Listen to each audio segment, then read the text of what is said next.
जहां ये तीन चीजें एकदम त्वरित और निःशुल्क प्राप्त हो, समझ लेना वो राज्य बड़ा सुदृढ़ है।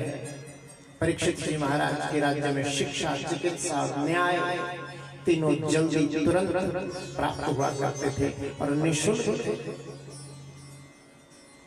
और आज का समय शिक्षा लाखों करोड़ों रुपया देना पड़ता है महाराज, तब जाकर कहीं स्कूलों में डोनेशन देना पड़ता है, तब जाकर कहीं बच्चे का एडमिशन हो पाता है। चिकित्सा कभी अंदर ब्लेड भूल जाते हैं, कभी ग्लव्स भूल जाते हैं महाराज, कभी सुई भूल जाते हैं तो कभी धागा भूल जाते हैं। जीवन भर कमाया, जीवन भर धन कमाया, पैसा कमाया, संपत्ति खूब कमाई, घर में एक बीमार आदमी हो गया तो समझ लेना लुट गया। जीवन का कमाया हुआ सारा चिकित्सा में लग जाएगा, इलाज में लग जाएगा। और न्याय की तो पूछो नहीं महाराज, जिसके ऊपर कोई किसी प्रकार का अधर्म हुआ होता है वो मर मर भी चला जाता है, उसकी फाइल कोर्ट में तब खुलती है। ऐसा न्याय।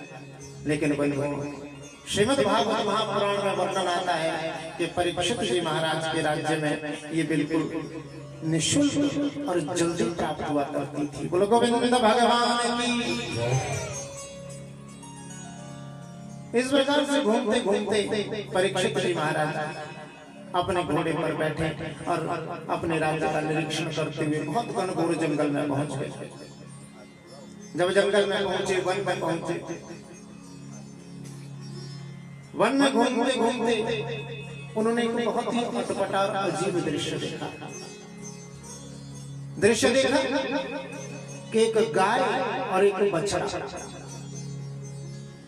और एक कोई राजा जैसा वेश उसने धारण कर रखा है और हाथ में तलवार ले रखी है, धनुष है कांधे पर और डंडे के साथ उस गाय और बछड़े को मार रहा है। बछड़ा भी कैसा है जिसकी 3 टांगे टूट चुकी हैं, मार रहा है, पीट रहा है। बंधु याद ये दोनों आपस में बातें कर रहे हैं। बछड़ा कहता है गौ माता से, गौ माता माँ आप क्यों रो रही हो, क्या बात है, किस लिए रो रही हो, क्या कारण? इसलिए रो रही हो कि ये जो काला मनुष्य राजवेशधारी मनुष्य मुझे मार रहा है, इसलिए रो रही हो। गौ कहने लगी ना पुत्र, मैं इसलिए नहीं रो रही। तो बोले के भवामि वेद तत्सर्वं यन्मां धर्मानुपृच्छसि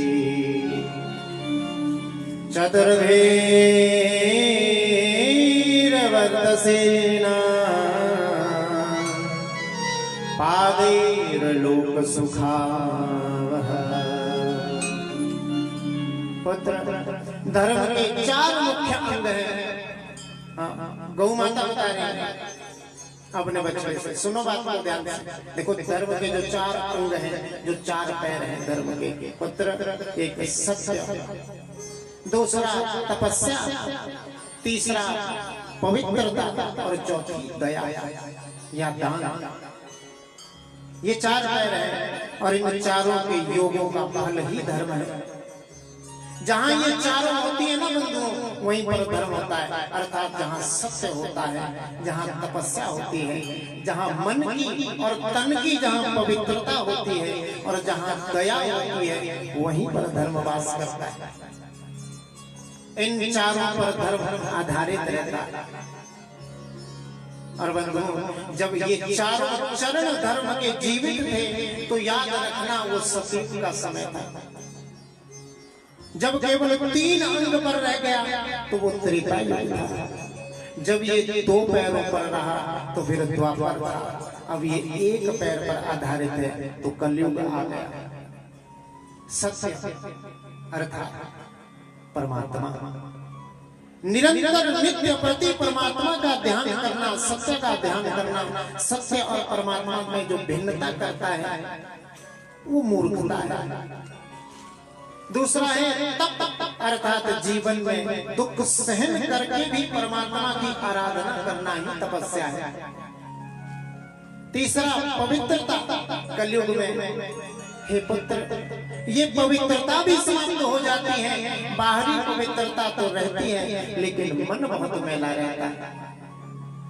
के निर्मल मन जन सो मोहि पावा, मोहि कपट छल छिद्र न भावा। अर्थात भगवान कहते हैं कि ये जो पवित्रता है, ये जो निर्मलता है, निर्मलता तो केवल मन की है भैया। तन की पवित्रता भी इतनी आवश्यक नहीं जितनी मन की पवित्रता है। और दया, चौथा दया का भाव कैसा है? जो अपने लिए अन्न पकाता है पुत्र, याद रखना वो पापी होता है। जो सामर्थ्यवान होने पर भी दया करके दान नहीं करता।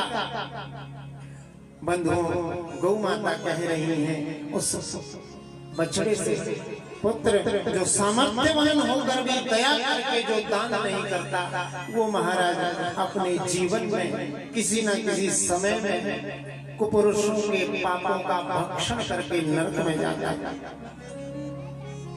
अत्यंत शोक युक्त पृथ्वी ने बछड़े से कहा, इसलिए हे पुत्र, जिस भगवान ने सत्य, पवित्रता, दया जिनमें ये निवास करती है, उनके जाने के बाद कलयुग से आक्रांत इस लोक के लिए हे पुत्र मैं दुखी हो रही हूँ, इस संसार के लिए दुखी हो रही हूँ। पुत्र, आज के बाद पतित लोग, अधर्मी लोग, कर्म से हीन राजा लोग मेरा भोग करेंगे। बस इसीलिए मैं यही विचार करके मैं दुखी हो रही हूँ। बोलो गोविंद भगवान की।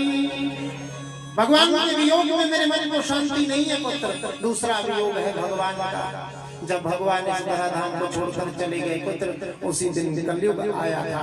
इसलिए भगवान से वियोग के कारण ही मेरा मन शांत नहीं रहता, इसीलिए मैं दुखी हो रही हूँ। इसलिए हे पुत्र, केतेनाम गुणमात्रेण श्रीनिवासेन सांप्रतम शोचामि रहितं लोकं पापमाप्नां करिणेक्षितं। हे पुत्र, सांसारिक जीव वियोग, रोग, अपमान, हानि के लिए रोता है। भगवान के वियोग में आंसू तो कोई सुपात्र ही बहाता है, कोई भक्त ही बहाता है पुत्र। दशरथ जी के विरह का दर्शन को स्वामी तुलसी बाबा रामायण में कर रहे हैं। के राम राम रट बिकल भुवा, जन बिनु पंख विहंग बिहार। हृदय मनाम भोरी जनि होई, राम जाई कहे जन कोई। राम जी के वियोग में दशरथ जी महाराज तड़प रहे हैं, जैसे बिना पक्षी युक्त पंख तड़प, बिना पंख के पक्षी तड़पता है, ऐसे राम जी आंसू बहा रहे हैं दशरथ जी राम जी के वियोग में। अर्थात पुत्र भगवान के वियोग में जो आंसू बहाता है, वास्तव में वही भक्त होता है। और जब ये अटपटा दृश्य परीक्षित जी महाराज ने देखा, मन में सोचने लगे कि मेरे परीक्षित के राज्य में गौओं पर इतना अत्याचार, ऐसा अत्याचार। जिन गौओं की सुरक्षा के लिए मेरे ठाकुर का नाम गोविंद पड़ा, मेरे ठाकुर का नाम गोपाल पड़ा, जिन्होंने सदैव गौओं की सेवा की, उनके इस देश में, उनकी इस धरती पर और मेरे राज्य में गौओं पर ऐसा अत्याचार। जब ये धराधाम छोड़ के मैं जाऊंगा तो भगवान को क्या मुंह दिखाऊंगा? नहीं नहीं, ऐसा नहीं हो सकता। हाथ में तलवार उठा ली परीक्षित जी महाराज ने, चिल्ला पड़े, जोर से बोले के महारोदियम भद्रस्य खलानामयि शास्त्री, कि मत रो मैया, मत रो। इन आपकी रक्षा के लिए, जैसे दुष्टों का संहार करने के लिए तो मैंने हाथ में तलवार उठा रखी है। और जैसे ही तलवार उठाई, उस काले कलूटे राजवेशधारी मनुष्य को मारने के लिए तलवार उठाई, वैसे ही वो काला कलूटा मनुष्य दीनवत शरण में आया। शरण में आ गया, पैरों में गिर गया, पैरों में कहकर गिर कर कहने लगा क्षमा महाराज, मुझे क्षमा कर। लेकिन देखिए परीक्षित जी का स्वभाव, क्यों? पांडवों ने शिक्षा दे रखी थी कि पुत्र यदि कोई शरण में आ जाए, चाहे वो कोई शत्रु ही क्यों ना हो, उसकी सदैव रक्षा कर, उसे मारना नहीं। ये क्षत्रियों का कर्तव्य है पुत्र। यदि शरण में शत्रु भी आ जाए, ये प्रत्येक क्षत्रिय का धर्म है, यदि शरण में शत्रु आ जाए तो इसकी रक्षा करनी, उसकी सुरक्षा करनी, उसे क्षमा कर देना चाहिए, कह दिया। लेकिन परीक्षित जी महाराज ने उसकी ओर देखा ही नहीं, सीधे गौ माता से पूछा, हाथ जोड़ लिए, गौ माता मैं ये तो जान गया कि आप कोई साधारण गाय और बछड़ी नहीं है, लेकिन फिर भी कृपा करके अपना परिचय दो। बछड़े से पूछा महाराज आप कौन है, आपकी दुर्दशा किसने की? क्या इसने आपको मारा? क्या इसने आपका इस काले कलोटे इस राजवेशधारी मनुष्य ने आपकी 3 टांगे तोड़ दी? निर्भीक होकर, निर्भर होकर, निसंकोच होकर परीक्षित से कहिए इसी समय से दंड दूंगा, इसने आपकी ये दशा। तो देखिए भागवत जी में वर्णन आता है, उस एक पैर वाले बछड़े ने जिसकी 3 टांगे टूटी हुई हैं, उसने कितनी सुंदर बात की। बछड़े ने कहा कि राजा, कुछ लोग कहते हैं कर्म प्रधान विश्वर चीरा था, कर्म प्रधान विश्वर चीरा था, जो जस करहि सो तस फल चाहा, जो जस करहि सो तस फल चाहा, कोई न काऊ सुख दुख करि दाता, कोई न काऊ सुख दुख करि दाता, निज प्रेत कर्म भोग सब भ्राता, निज प्रेत कर्म भोग सब भ्राता। श्री राम जय राम जय जय राम, श्री राम जय राम जय राम, श्री राम जय राम जय जय राम, श्री गाओ प्रेम से, नींद तो नहीं आ रही। अरे राम का नाम है, मैंने शुरू में कह दिया, क्या कहा मैंने, क्या कहा कि अंत समय में हिली नहीं कला कला कला कला, अंत समय में हिली ना हिली, क्योंकि भैया ये जो जीवा है ना, ये अंत समय में नहीं हिलेगी। बेटे बहू बोलेंगे माँ, बेटे बहू बोलेंगे पिताजी राम राम बोलो, फिर ये जीवा में मुंह में दांत नहीं होगा, फिर आम ही निकलेगा मुंह से, आम आम राम नहीं निकलेगा। इसलिए प्रेम से गाओ मेरे साथ, आगे आगे को आते रहो प्रेम के साथ साथ। बहुत जगह है, आपके आगे जो जगह खाली हो उसको पूरी करके बैठो प्रेम के साथ। बोलो गोविंद भगवान की। श्री राम जय राम जय जय राम, श्री राम जय राम। आ जाओ आ जाओ, इधर को भी आप लोग आ सकते हैं, आ जाओ।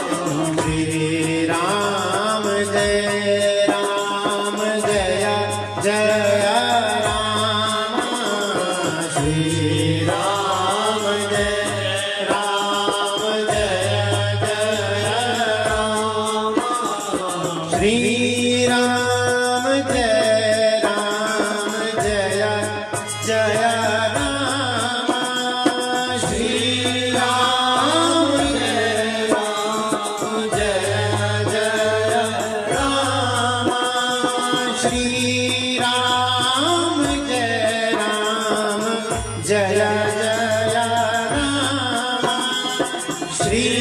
राम जय राम जय जय राम श्री राम जय राम जय जय राम श्री राम जय राम जय जय राम जय जय राम जय जय राम। बोले सियावर रामचंद्र भगवान की। गोस्वामी तुलसी बाबा भी यही विचार से कह रहे हैं।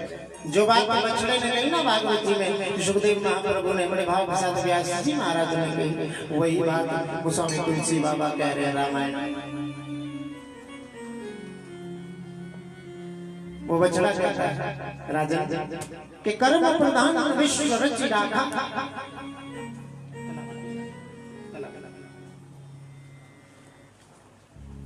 के राजन के कर्म प्रधान विश्व रचि राखा।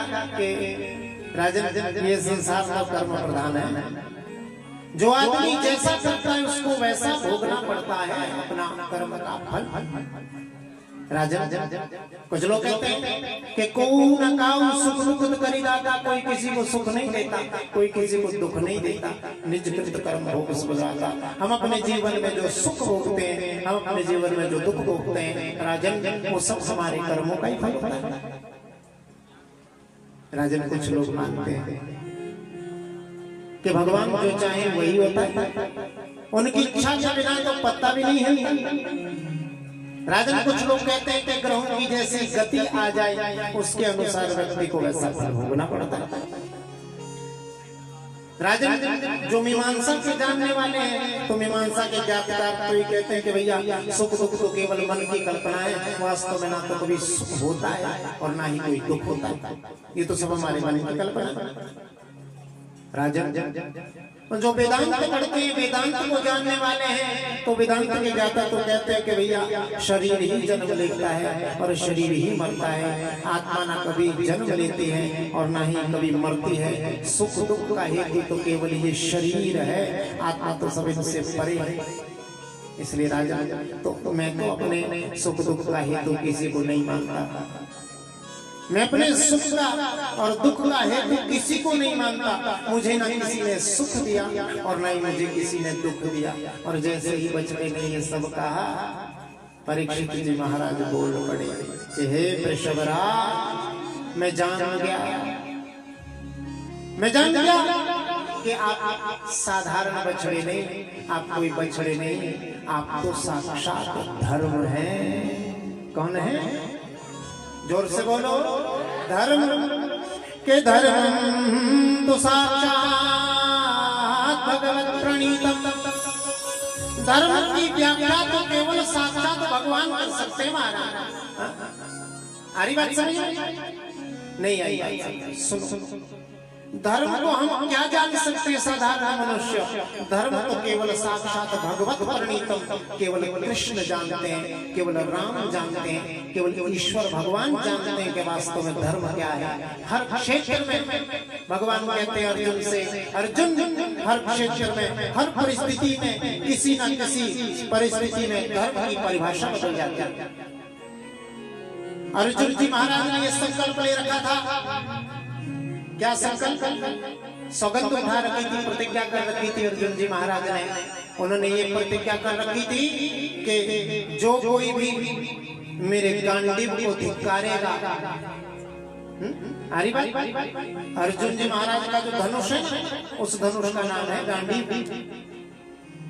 उन्होंने ये प्रतिज्ञा कर रखी थी कि जो कोई भी मेरे इस गांडीव धनुष को धिक्कारेगा और मुझसे ये कहेगा कि तू इस धनुष को रख दे, छोड़ दे, तेरे बस की बात नहीं है, मैं उसका वध कर दूंगा।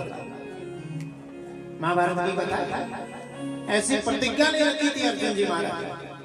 महाभारत का जब भयानक युद्ध हुआ, युधिष्ठिर जी महाराज और कर्ण के बीच जब युद्ध हुआ, तो कर्ण ने युधिष्ठिर जी महाराज को युद्ध में इतना घायल कर दिया, इतना घायल कर दिया, इतना घायल कर दिया कि मरणासन हो गए। टूटे फूटे और टूटी फूटी हड्डियों के साथ शरीर में अनेक घावों को साथ लेकर युधिष्ठिर जी महाराज शिविर की ओर चले गए। अर्जुन जी महाराज युद्ध क्षेत्र में कहीं बहुत दूर युद्ध कर रहे हैं। जब वो वापस आए उनको पता चला कि कर्ण ने युधिष्ठिर जी महाराज को बड़े भैया को घायल कर दिया है। तो भागे भागे सबसे पहले मन में विचार किया कि कर्ण के साथ बाद में युद्ध करूंगा, पहले भैया का हाल चाल पूछ कर आता। शिविर में जैसे कर्ण जैसे पहुंचे अर्जुन जी महाराज अभी पहुंचे ही थे, युधिष्ठिर जी महाराज ने ऐसे अर्जुन की ओर देखा और अर्जुन की ओर देखकर बोले, मारे आए कर्ण को, कर दिया वध कर्ण का। बोले नहीं भैया, मैंने वध नहीं किया, मैं तो पहले आपके दर्शन करने आया था, मैं तो आपको देखने आया था।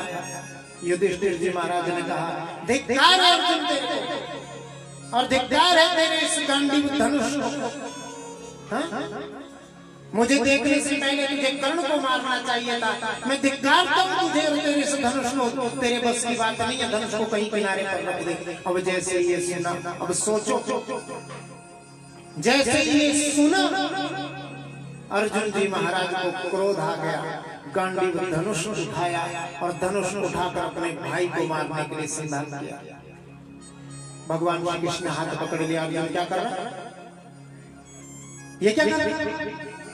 बोले प्रभु मैंने प्रतिज्ञा ली थी कि जो कोई भी मेरे इस धनुष को धिक्कारेगा मैं उसका वध कर दूंगा, मैं उसे जीवित नहीं छोड़ूंगा। मेरे लिए तो मेरी प्रतिज्ञा ही बड़ी है, इसलिए आज मैं भाई को मार दूंगा। भगवान ने कहा, तेरे को कुछ नहीं पता, तुझे कुछ नहीं पता, ऐसा कर जो मैं कहता हूं वो कर। बोले क्या? निंदा कर अपने भाई की। महत्पुरुषों की निंदा ही कोई कर दे तो भी मृत्यु तुल्य ही होती है। अब जैसे कहा अर्जुन ने कि भाई के हे भैया आप मूर्ख हैं, आपने जुए में सब कुछ हार दिया, हमको भी हरा दिया, पत्नी को भी हार गए हैं, आपके कारण वनवास हुआ, नाना प्रकार से अपने भाई की निंदा की। अब जैसे भाई की निंदा की, गांडीव धनुष जमीन पे रखा, चीता चढ़ाई तो चीता पर चढ़ने लगे। बोले अर्जुन से बोले भगवान श्री कृष्ण अब क्या कर रहा है, अब क्या कर रहा है? अर्जुन ने कहा, भैया गुरु प्रभु हे कृष्ण, मैंने संकल्प लिया था जो मुझे धिक्कारेगा मैं उसका वध कर दूंगा, मेरा ये धर्म था। आपने बताया कि महत्पुरुषों का अपमान कर दो तो भी वध के समान है, मैंने उनका अपमान कर दिया, लेकिन मैंने साथ में ये भी प्रतिज्ञा कर रखी थी कि जिस दिन मैं अपने भाई को का अपमान करूंगा उसी दिन अपना धंधा कर लूंगा। सोचो, जिस दिन अर्जुन ने ये प्रतिज्ञा की थी कि जो कोई भी मेरे गांडीव धनुष को धिक्कारेगा मैं उसका वध कर दूंगा, उस दिन क्या अर्जुन ने ये सोचा था कि उसे किसी का अपमान भी करना पड़ेगा? उस दिन तो उसके मन में एक ही बात थी कि जो कोई भी धिक्कारेगा मैं उसका वध कर दूंगा। तो यहाँ धर्म की परिभाषा बदल गई। भगवान कहने लगे, नाना तेरे को कुछ पता नहीं, क्योंकि अर्जुन तू धर्म नहीं जानता, धर्म तो मैं ही जानता हूँ और कोई नहीं जानता। अर्जुन ऐसा कर, अपनी प्रशंसा खुद कर। यही तो बात है। बोलो गोविंद भगवान की। शास्त्रों में सब कुछ है महाराज, सुनाए तो। बोले अपनी प्रशंसा कर, अपनी प्रशंसा करेगा तो अपनी प्रशंसा करना भी मृत्यु के समान होता है। तो अर्जुन अपनी प्रशंसा करने लगे महाराज। बोलो गोविंद भगवान की। अपनी प्रशंसा करने लगे। प्रशंसा करते करते अब अर्जुन जी महाराज से भगवान श्री कृष्ण ने कहा, अब क्या कर रहा है? अपनी प्रशंसा की। प्रशंसा करने के बाद फिर अर्जुन जी महाराज ने भगवा वस्त्र धारण किया, गांडीव धनुष को किनारे रखा, हाथ में दंड कमंडल उठाया और चले जाने लगे तीर्थ यात्रा के लिए। भगवान ने बोला, अर्जुन अब कहाँ जा रहा है? बोले प्रभु मैंने अपनी ही प्रशंसा करके पाप किया है, अपनी प्रशंसा करके पाप किया है, इसलिए अब मुझे युद्ध नहीं, अब तो मुझे अपना पाप का प्रायश्चित करने के लिए तीर्थों में जाना चाहिए। भगवान श्री कृष्ण ने फिर कहा कि तेरे को फिर भी कुछ पता नहीं। अशोचस्तम प्रज्ञावादांश्च भाससे गतासु सच्चो नाम सोचंती पंडिता।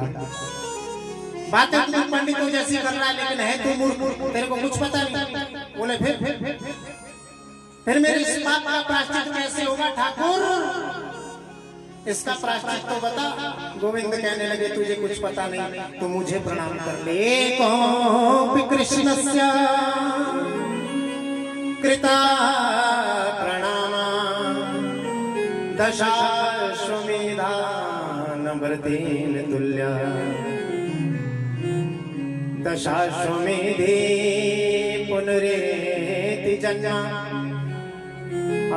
कृष्ण प्रणामी न पुनर्भवाय। अर्थात भगवान श्री कृष्ण कहने लगे कि तीर्थ में जाने से अच्छा है तू मेरे को प्रणाम कर ले। क्यों? क्योंकि एकोपि कृष्ण से कृता प्रणाम, केवल एक भगवान श्री कृष्ण को जो प्रणाम कर देता है दशाश्वमेधानमृतेन तुल्य, 10 अश्वमेध यज्ञ के बराबर केवल एक प्रणाम है कृष्ण को महाराज। और दशाश्वमेध पुनरेति जन्म, 10 अश्वमेध यज्ञ करने के बाद भी जन्म दोबारा लेना पड़ेगा, लेकिन कृष्ण प्रणामी न पुनर्भवाय।